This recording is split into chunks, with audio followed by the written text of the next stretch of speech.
I was catching up with a friend the other day, a founder running a successful 8-figure logistics company. You'd expect him to be bragging about his quarterly numbers, but instead, he looked completely drained.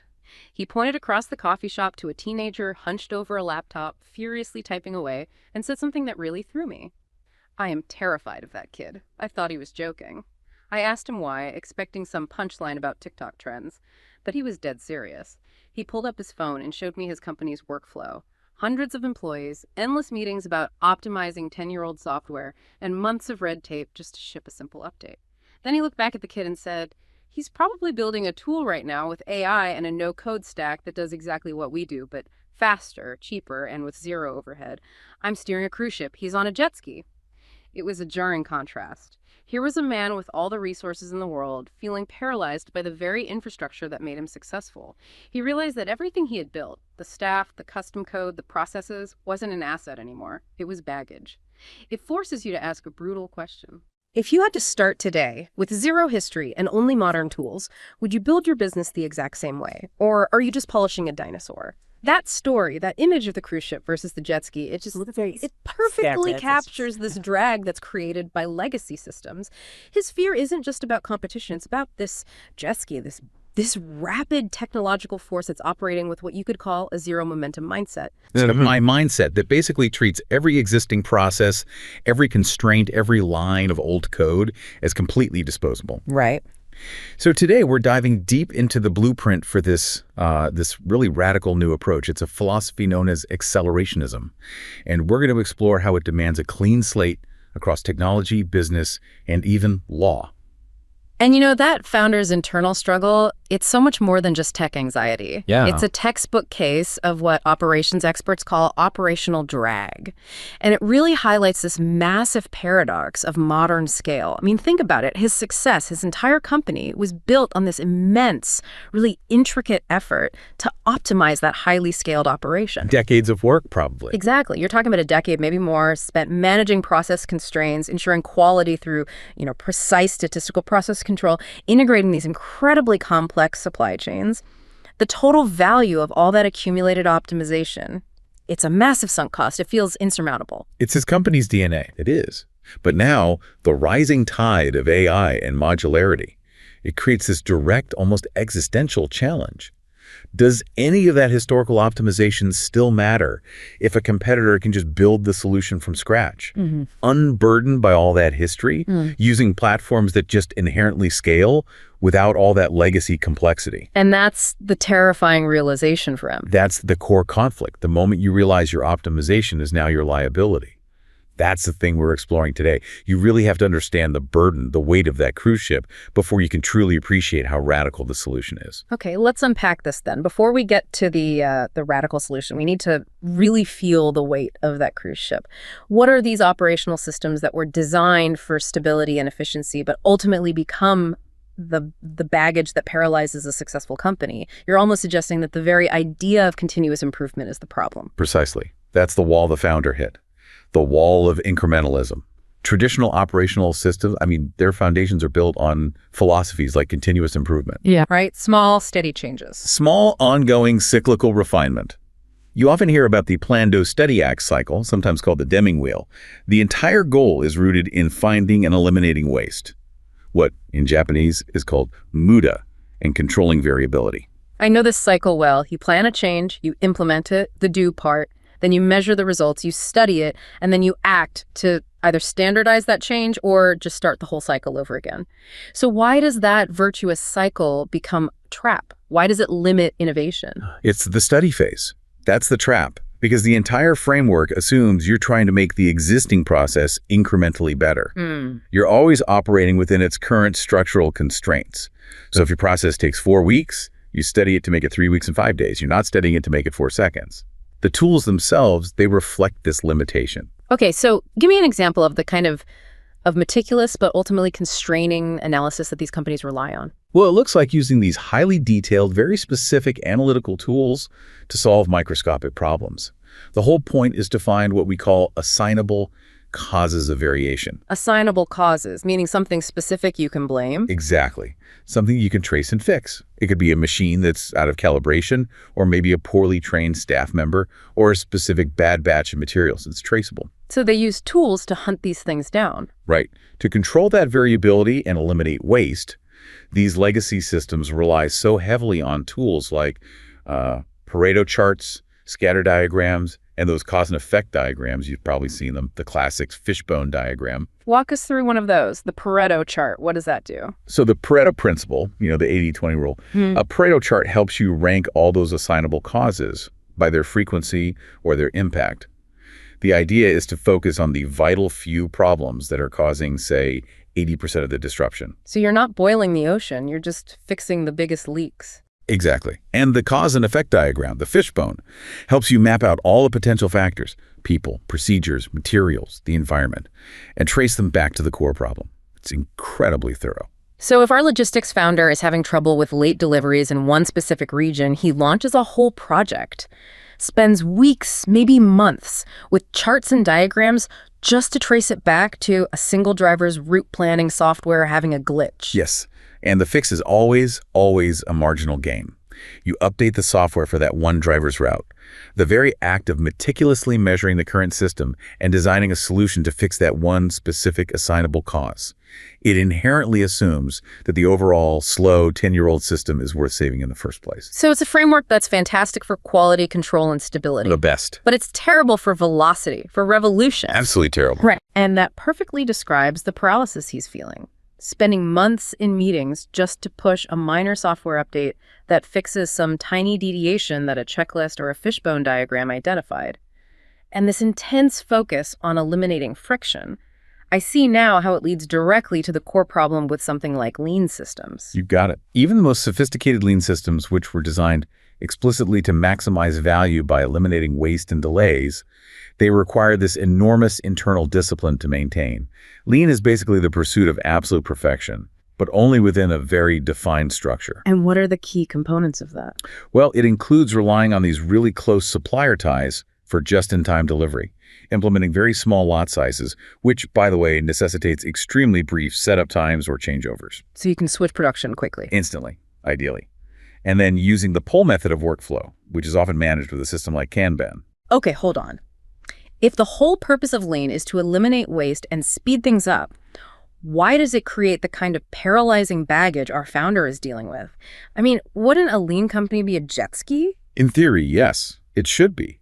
But here's the irony. Maintaining a truly lean system generates a massive, and I mean massive amount, of internal administrative labor and coordination. Think about it.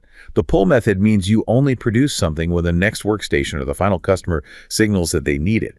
If you use a Kanban system, you're relying on visible records, cards, maybe electronic signals, to manage this container flow with incredible, almost instantaneous precision. Okay, I'm with you. And to implement those small lot sizes, you have to drastically reduce your setup time and your setup cost. That means the machine changeover process itself has to be hyper efficient. We're talking about changeovers that take mere minutes. The level of coordination required to achieve those rapid changeovers and that perfect just-in-time flow, oh, it must be astronomical. It is.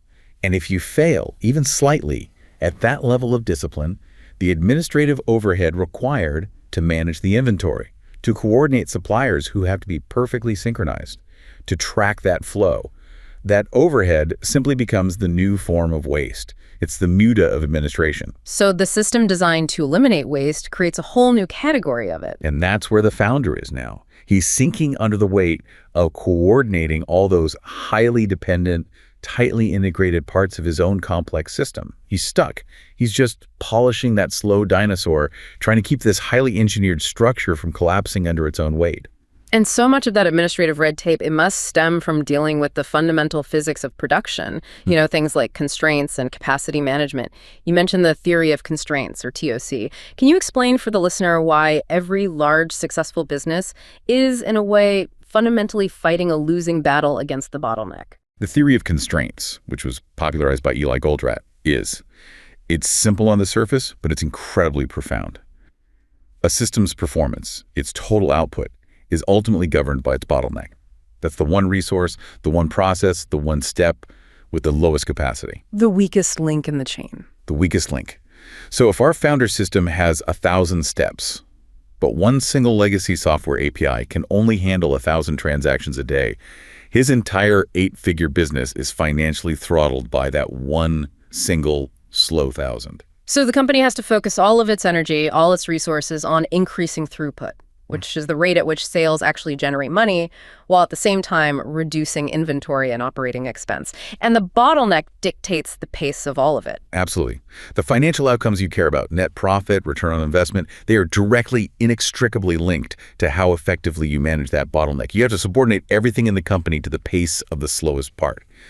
But modern complexity introduces a massive complication to this, which is floating bottlenecks. What does that mean for a logistics company where demand is just all over the place? A floating bottleneck means the constraining step, the slowest part, it shifts constantly. It might move from one operation to another, maybe week to week or even day to day, depending on the product mix or immediate consumer demand or some disruption in the supply chain. I see. In a complex, interconnected environment like logistics, that variability, it just exponentially increases your scheduling complexity. So if the bottleneck is shifting every day, how do managers even cope without descending into total chaos? They cope by building massive, and I mean strategically necessary, inefficiencies into the system. Wait, they build in inefficiency on purpose? Yes. To absorb unexpected surges in demand when the bottleneck suddenly shifts, say, from the warehousing team to the shipping department managers, often prefer to run the entire system at lower utilization rates. So they leave some slack in the system. Exactly. That lower efficiency provides the necessary slack, or what's called a capacity cushion, to absorb the shock of a moving constraint. So the inefficiency isn't actually poor management. It's a strategically necessary defense mechanism against the entire system becoming unstable. And that capacity cushion, that's the massive, unavoidable overhead of the legacy cruise ship. You've got it. Capacity planning is so hard because you have to buy capacity in these big, clunky increments, a whole new machine, an entire new facility, a huge IT contract. So to handle demand variability or supply uncertainty, firms have no choice but to build that cushion, that excess capacity. Can you give us an example? Sure. Think about an airline like Southwest. They are famous for their quick turnarounds. To make that work, they maintain a high-capacity cushion. They have extra planes and crews on standby to accommodate unexpected issues like maintenance problems or weather delays. That cushion prevents total system failure, but it is a massive non-productive fixed cost. Okay, now let's contrast that with the jet ski competitor. They're not buying servers. They're using cloud-native platforms. They purchase capacity in tiny, real-time increments, scaling up or down instantly based on usage. So the cruise ship's required capacity cushion, that massive asset that costs millions, is a cost the jet ski has engineered out of existence from day one. It is an overnight annihilation of fixed overhead. And this brings us right back to the founder's original complaint about his multi-month update cycles. That's not a personnel problem. That is a classic waiting line or queuing problem in disguise. So his whole process is just one long bureaucratic queue. Precisely. Large firms use queuing analysis models to manage this. They have to deal with demand variability and service rates. They calculate these very specific operating characteristics, things like the average waiting time in the line and the average utilization of the service facility, to try and balance the cost of waiting against the cost of adding new capacity. So for the software update, the service facilities are the different departments: planning, then development, then testing, then deployment. And the update itself is the customer that has to wait in line at each step. Yes. And if the demand rate for changes is high and the service rate of the process is variable, which it always is with humans waiting lines form, it's inevitable. And the underlying mathematics of waiting line theory is brutal. How so? For systems like this, if the utilization rate of any service facility, let's say it's the testing department, gets high, even a small increase in demand or variability can lead to an exponential increase in the average waiting time in the line. Exponential. So let me get this straight. If the testing department is already busy, running at, say, 90% utilization, adding one small mandatory compliance check to their queue doesn't just add a day to the timeline. Not at all. It could exponentially double the total wait time for everything else already in the line. Wow. So the physics of waiting lines basically dictates that the organization has to accept this paralyzing friction, or the whole system just collapses under the load. It is a mathematically proven trap, and the AI-driven jet ski is designed to eliminate these queues entirely. Wow. It does that by automating or parallelizing the service points, which sidesteps the need for this complex analytical waiting line management. The process is so inherently frustrating, so mathematically paralyzing, that it forces people past the point of incremental fixes. It pushes them toward a radical ideological leap. And that frustration, that's the fuel for this new philosophy. Yes.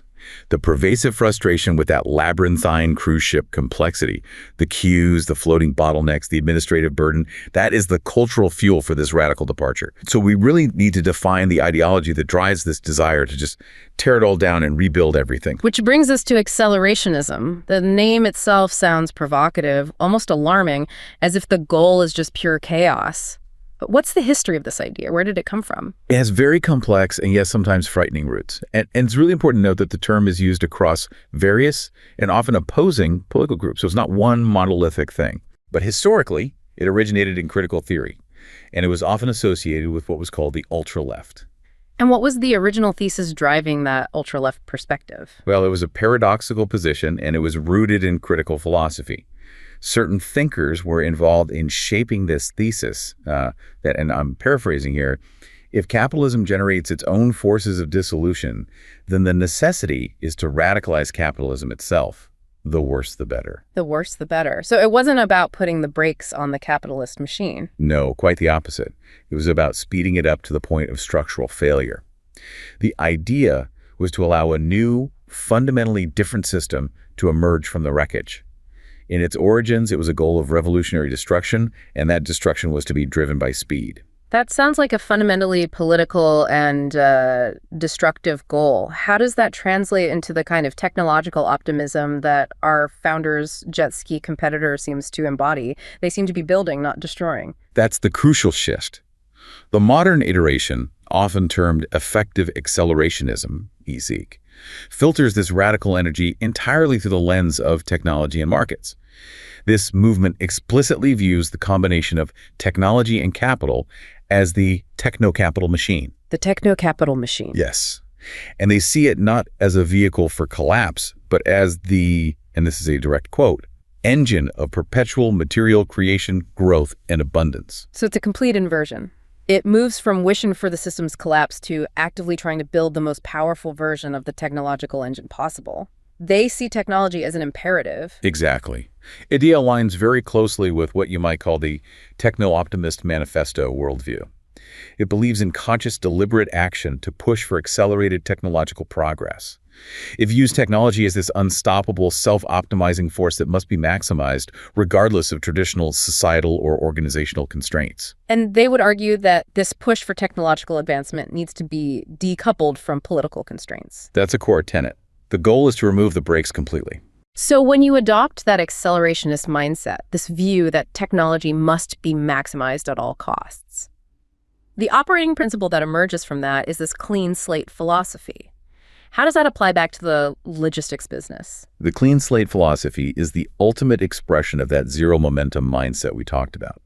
Instead of performing process improvement, which, as we said, is the systematic study of current activities to incrementally refine them, the mandate is reengineering. And reengineering just means starting completely fresh. Completely fresh. It means starting by asking a very simple question.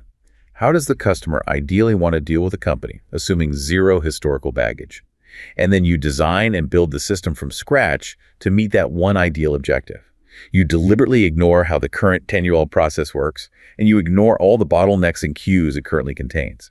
And that is the philosophical rejection of the founder's cruise ship. He is completely stuck in the loop of perfecting a legacy process, spending months on tiny updates, whereas the teenager on the jet ski is free to bypass the entire history and just build the ideal solution overnight. That freedom is the core eCased imperative.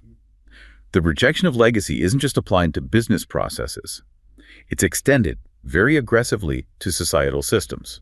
The goal is the radical application of a clean slate philosophy to societal systems, deliberately discarding all legacy structures, legal, regulatory, organizational ways that impede technological progress, all in favor of efficiency and maximum growth. But wait, if you discard all legacy structures, you are also discarding the frameworks. I'm thinking of things like safety regulations, labor protections, established legal precedent, all the things that were designed to mitigate massive risk and ensure stability.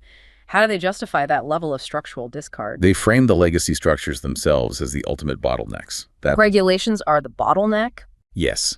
In their view, stability and safety, when they're achieved through bureaucratic process and regulation, are simply inhibitors.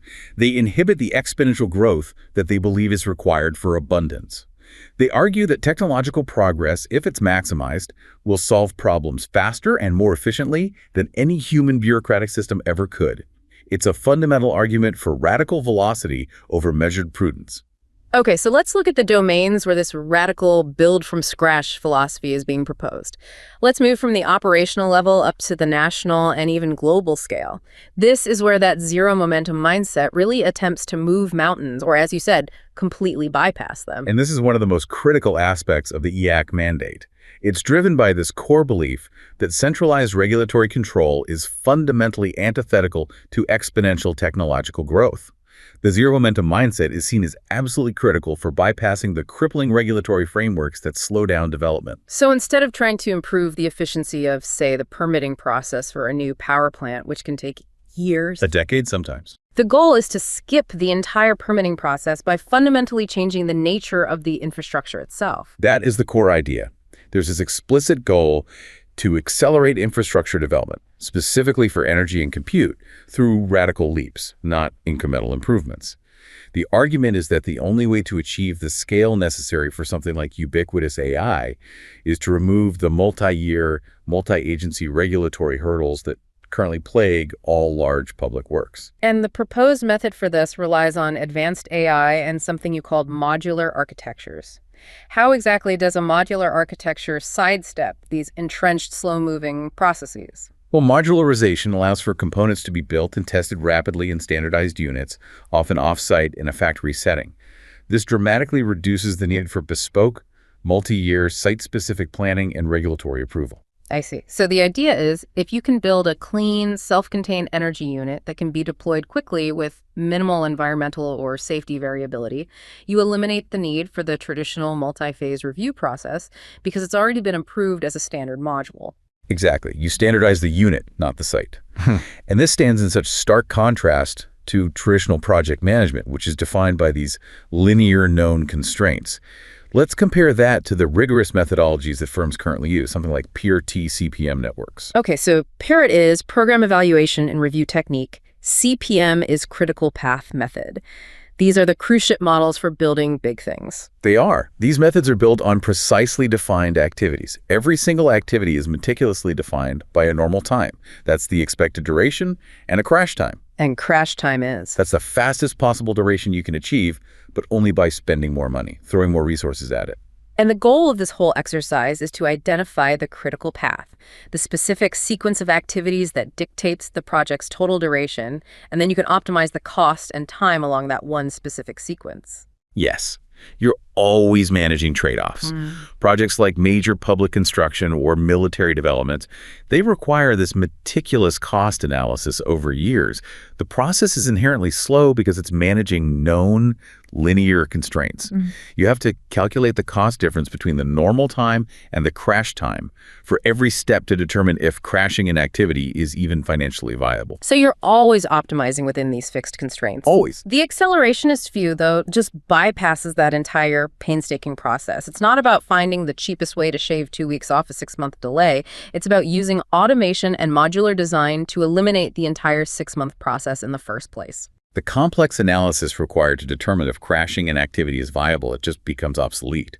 If AI can design a system that requires 0 setup time or 0 regulatory negotiation time, then the whole model breaks. Legacy infrastructure, whether it's physical or regulatory, it forces you to use tools like linear programming to optimize within fixed constraints. The clean slate seeks to simply eliminate the constraints by building outside the system's known parameters. And this vision is inherently expansionist. It's looking beyond existing resource limits and geographic constraints.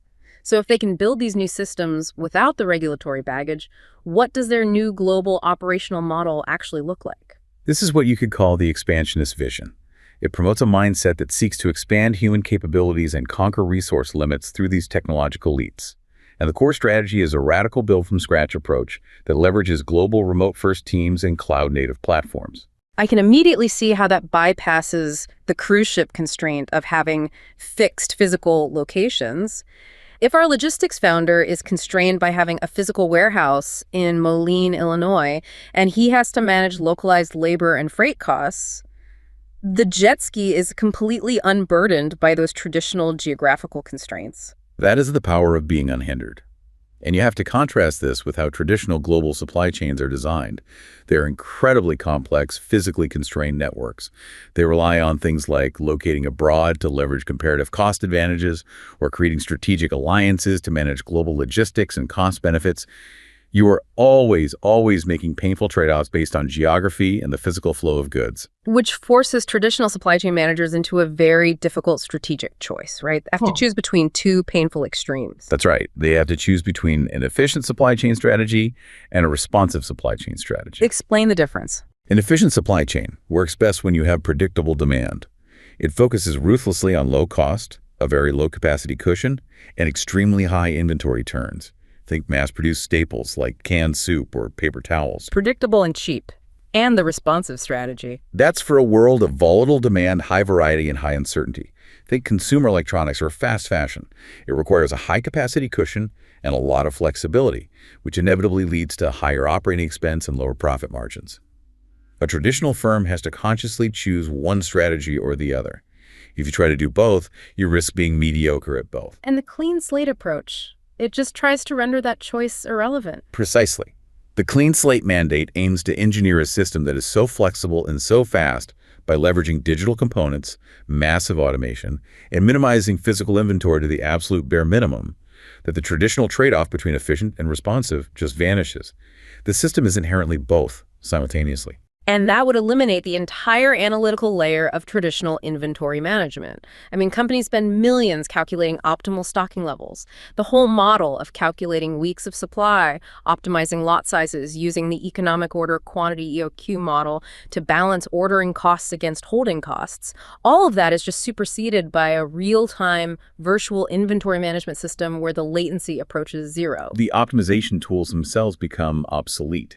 If your physical inventory turnover is so rapid that your holding cost is negligible, or if cloud-native scaling eliminates the fixed cost of placing an order, then the very equations that we have relied on for decades to manage costs, they just no longer apply. The constraint is simply engineered away.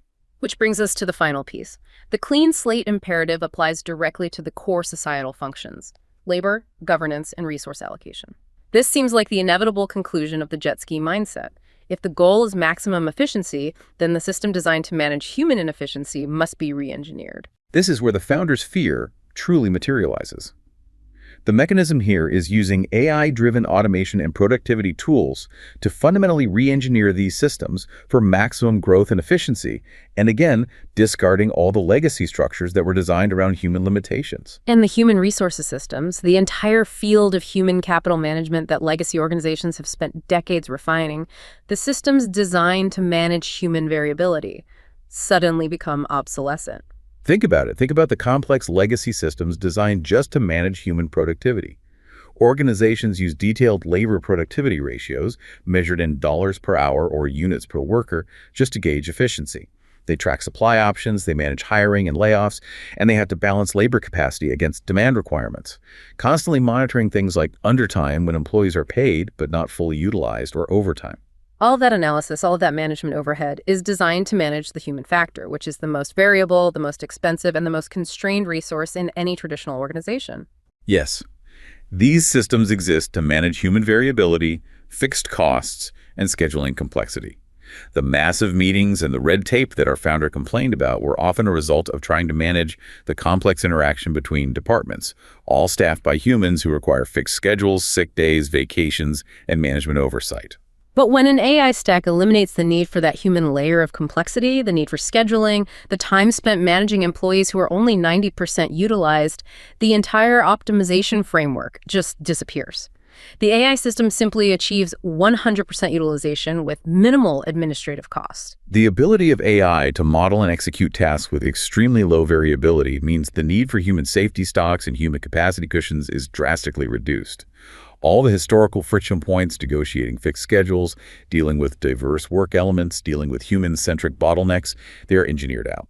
The legacy system is designed to manage complex human resources. The clean slate system is designed to bypass them entirely, making the entire organizational structure of the cruise ship an operational bottleneck in itself. And this systemic conflict, this collision between the accelerating force of technology and the legacy structures of society, you're saying it's playing out most explicitly right now in law. Yes, particularly in the realm of copyright. Copyright law is the framework that protects expressive works, and it is under an existential threat right now because it represents centuries of established human-centric constraints on the flow of information. So the accelerationist perspective would demand unfettered access to all data for the techno-capital machine to grow exponentially. But the moment that machine starts consuming copyrighted materials, books, music, research for training, it slams headfirst into a legal wall that was built on the principle of creator control. And that's the battleground. The core issue is that generative AI technology poses an existential threat to the foundational properties of copyright law. It is forcing a reckoning between what is technologically possible and the established human rights to expression. And the proposals for reform that we are seeing, they seem to create this profound privilege, or what some critics are calling a double standard for AI over human readers and students. That is the critical observation, yes. Tech companies are advocating for changes that overwhelmingly benefit the generative AI enterprise, while leaving humans, as one paper put it, high and dry. Under some of these proposed regimes, an AI could potentially learn from vast amounts of pirated content and consume expressive works without any authorization. Well, the rest of us. While flesh and blood students or readers would still have to pay full price or full institutional subscription fees to access the very same works for their own learning. So it's a system where the AI engine gets a free pass to consume copyrighted works gratis for its own commercial development, while human audiences and creators are still bound by all of copyright's existing restrictions. That fundamentally redefines who benefits from progress. It does. And it highlights a fundamental flaw in how progress is being defined by these accelerationist forces, at least in this domain. A copyright regime that makes works available for free to train an AI, but at the same time inhibits their circulation and engagement among human readers, who are, after all, using the content for human learning and critique and commentary, that misconstrues what intellectual progress is even supposed to look like. It seems to define progress very narrowly. Very.